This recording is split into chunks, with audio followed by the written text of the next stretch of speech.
we gaze upon the faces of history, captured forever in paint. Queens, nobles, mysterious figures. Their eyes seem to hold centuries of secrets. But look closer, beyond the gaze, beyond the smile. Look at the jewels. Are these just glittering displays of wealth? Simple decoration? Think again. For centuries, jewelry in portraits wasn't just an accessory. It was a language, a carefully crafted message whispered across time, speaking of power, love, loyalty, scandal, even life and death. In this video, we decode the secret language of jewelry and art.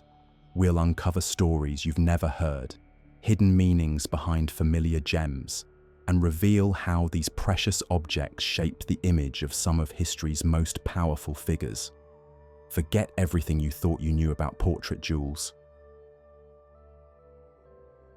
Decoding a queen's propaganda. Our journey begins with perhaps the ultimate master of image control, Queen Elizabeth I of England. Her portraits are legendary, dripping with symbolism. And no symbol is more associated with the Virgin Queen than the pearl. Pearls. They represented purity, chastity, her divine right to rule. Elizabeth actively cultivated this image, linking herself to Cynthia, the ancient Greek goddess of the moon, a virgin goddess. Poets like Sir Walter Raleigh even wrote verses reinforcing this celestial connection. Pure, ethereal, untouchable. But there's a darker side to this lustrous gem. In Elizabeth's time, these weren't cultured pearls. They were natural pearls, harvested under perilous conditions. Acquiring the sheer volume Elizabeth displays required immense resources, often involving the conquest of nations and the forced, deadly labor of divers, men who often died within days of starting the treacherous work. So, those symbols of purity, they were also chilling emblems of global dominance, imperial reach, and a terrifying power over life and death. Purity, paid for in blood and conquest. And the pearls were just the beginning. Look closely at the famous Armada portrait, painted after the defeat of the Spanish fleet. See the mermaid carved on her chair of state. Not just a fanciful decoration. Mermaids lured sailors to their doom. This was a pointed symbol of Elizabeth's might against her Spanish enemies, a subtle threat carved into the very seat of her power. And the crown? It's not just about being queen. It subtly references a mythical lineage the Tudors claimed, tracing back through Brutus to Aeneas, the legendary founder of Britain. It's a bold assertion of her absolute ancient right to rule, wrapping her reign in the legitimacy of legend. Elizabeth even had a symbolic menagerie. One of her favorite symbols, surprisingly, was the pelican. Why? Ancient legend held that a mother pelican in times of famine would pierce her own breast to feed her dying young with her blood, sacrificing herself. It became a symbol of Christ's sacrifice, and Elizabeth, ever the savvy politician, used it to portray her own selfless motherly devotion to her subjects. Powerful, if rather graphic. Then there's the ermine, that little white weasel. Symbolizing purity, yes, but based on a dramatic legend. The ermine would supposedly rather die than soil its pristine white coat. It screamed royalty, incorruptibility, and an almost fanatical devotion to maintaining appearances. Phoenixes for uniqueness, sieves for virginity, globes for ambition. The list goes on. But here's a final twist. Did she even own all these spectacular jewels? Household inventories suggest, perhaps not.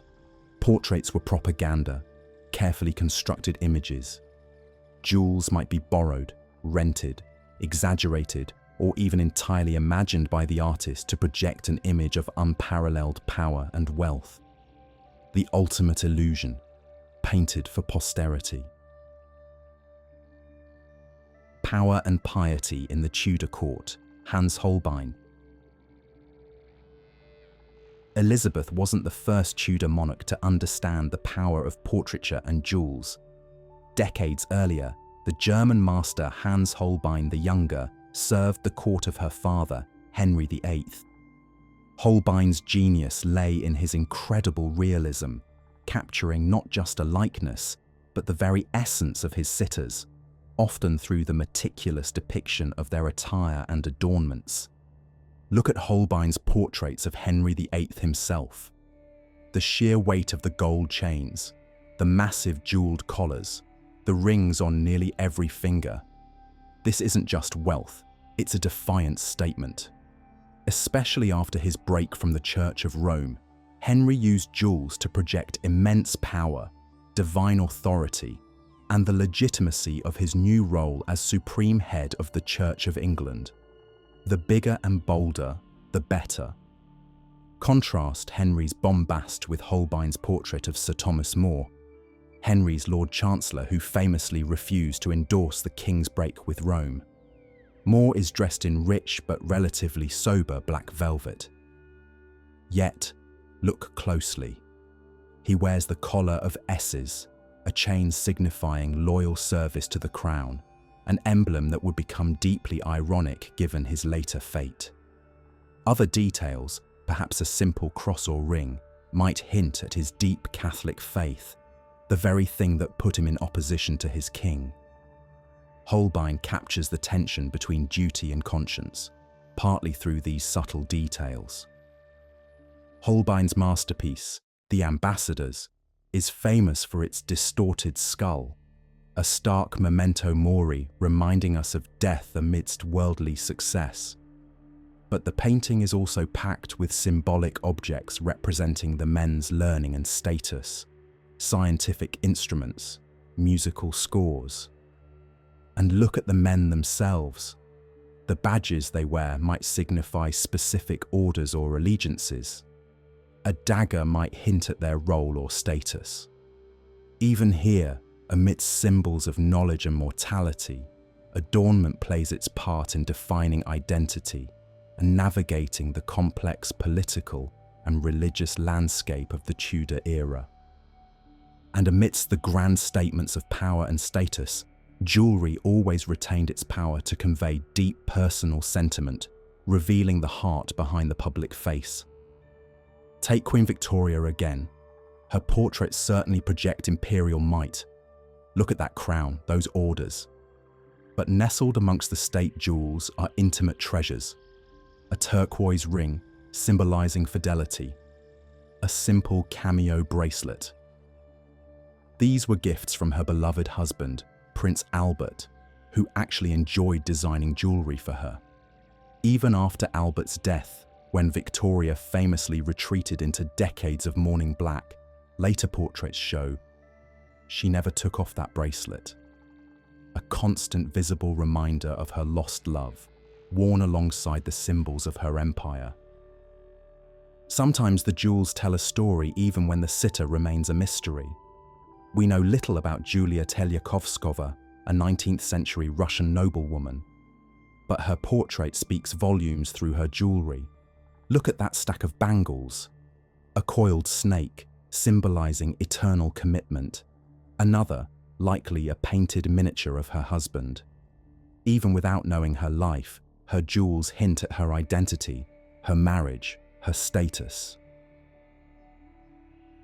Symbolism's sharp edges, beyond status. The language of jewels could be complex, even contradictory, carrying meanings far beyond simple status or sentiment. Sometimes the symbolism cuts deep. Consider this Renaissance portrait of Selvaggia Sassetti. That striking necklace isn't ruby, it's coral. Why coral?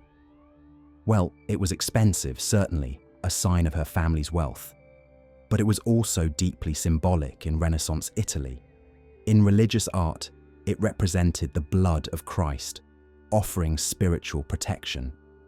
For a young woman like Selvaggia, likely painted for her marriage, it also symbolized fertility, a crucial hope for a new bride.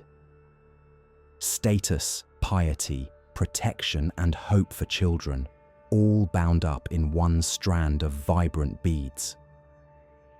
And sometimes, the most powerful statement is made by the jewels that aren't worn. Look at Caravaggio's raw, emotional painting of Mary Magdalene. She's slumped in despair, hair unbound, and scattered on the floor beside her. Pearls, gold chains, fine jewelry. These aren't accidentally dropped, they are discarded. In the strict religious climate of the Counter-Reformation, where worldly vanity was fiercely condemned, such finery was linked to sin, even Magdalene's past life as a prostitute. By casting them aside, she rejects her past and embraces repentance. The absence speaks louder than the presence, a dramatic renunciation captured in paint. When jewels drive the story. Occasionally, jewelry doesn't just symbolize, it becomes a key plot device within the painting's story, the catalyst for action. Take this dramatic scene. Achilles, the great Greek hero, hidden amongst princesses, disguised as a woman to avoid his prophesied death in the Trojan War. How did the clever Odysseus expose him? By laying out gifts, a glittering pile of jewels and weapons. While the princesses admired the gems, Achilles instinctively reached for the sword, revealing his true identity. The jewels weren't just background dressing, they were the bait in a legendary gender reveal, a trick that sealed his fate. New money, new messages, the Gilded Age and beyond. Moving forward several centuries, the stage shifts. While European courts continued their traditions, the late 19th century, particularly in America, saw a monumental change. New fortunes were being forged in industry and trade. The Gilded Age saw the rise of a powerful new class, the bourgeoisie, the nouveau riche, eager to announce their arrival on the world stage. And who better to capture this new elite than the master portraitist, John Singer Sargent? His subjects weren't just wearing jewels, they were wielding them. For this new class, jewelry wasn't just about lineage, it was about communicating taste, sophistication, and belonging. It was about proving you deserved your place at the top. Look at the pearls on Madame X, the ropes of gems adorning society hostesses. These weren't just accessories, they were declarations of status in a rapidly changing social landscape, competing perhaps even more fiercely than the old aristocracy. But jewelry's language wasn't confined to the elite circles painted by Sargent. Even in simpler American folk portraits, often painted by itinerant artists, the jewelry worn by ordinary women and children speaks volumes. A modest gold locket holding a precious miniature or lock of hair, a string of bright coral beads believed to ward off illness, a stark black jet mourning brooch worn in memory of a lost loved one. These pieces reveal personal values, social standing within their community, cherished relationships, and poignant customs surrounding loss and remembrance. Sometimes, the simplest jewels tell the most human stories. Conclusion. Pearls of power concealing brutal truths, Tudor badges signaling loyalty or dissent, Gilded Age declarations of arrival, bracelets whispering of undying love, discarded necklaces screaming repentance. Jewelry in portraits is so much more than meets the eye. It's a rich, complex language, filled with hidden histories, subtle codes, powerful emotions, and human stories, waiting across the centuries for us to decipher. So next time you're wandering through a gallery, browsing art online, or even looking at an old family photograph, look closer at the jewels. What secrets might they be telling? What stories are hidden in plain sight? What messages did the sitter, the artist, the patron intend for us to see? We'd love to hear from you. Share any portraits with fascinating jewelry stories in the comments below.